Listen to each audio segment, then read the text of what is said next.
So what are the mobile, like, what are the top, maybe 1 to 2 mobile use cases you find are used, if anyone can answer, are used to actually get traction for starting a more mobile first mentality? Arguments we make internally to get that mentality there.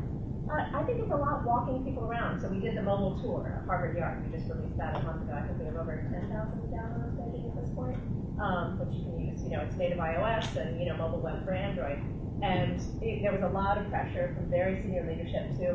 But you can't just mention the Indian college without mentioning the Radcliffe Gate. And there was pressure to keep adding and keep adding and keep adding. So it was very helpful to actually take those people out there with one of my best brand evangelists and walk through the yard and say, really, is that would you watch a 7-minute video right now, or do you really just want a clip of what's going on?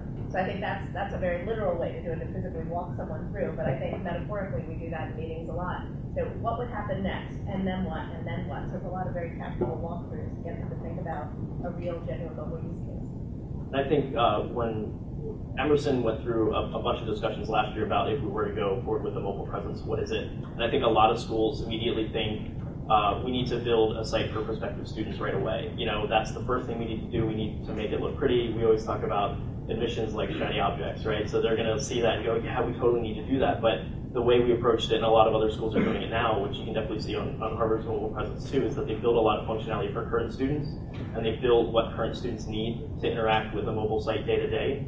And I think that's important to know when you're setting up a product for someone, especially in admission and promoting something out. You want to hold true to your promise of what the school is and hold true to the expectations that the student has. So if they're going to use this awesome mobile site that, they go on a tour, they do a bunch of other things, if you don't have some features for them as a current student, as an accepted student, or be able to check their application status, those things that they need to do as a function, not just as a marketing tool, I think you're going about it the wrong way.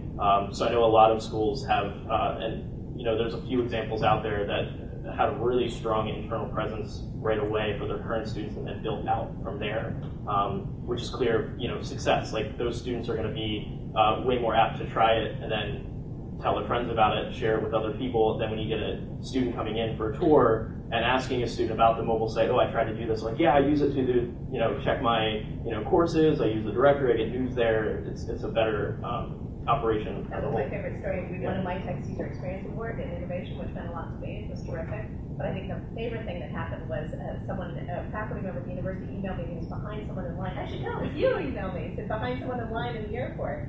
And, sort of young man and young woman said, well, Harvard has a mobile app too. And the guy just looked at her and said, oh, that must really suck. And she goes, no, it's really good. And all the feedback, winning the award, 25,000, 30,000 downloads. The thing that means the most to me is probably that story, because the expectation of 375 years to be able to innovate and be out ahead, it's It's true.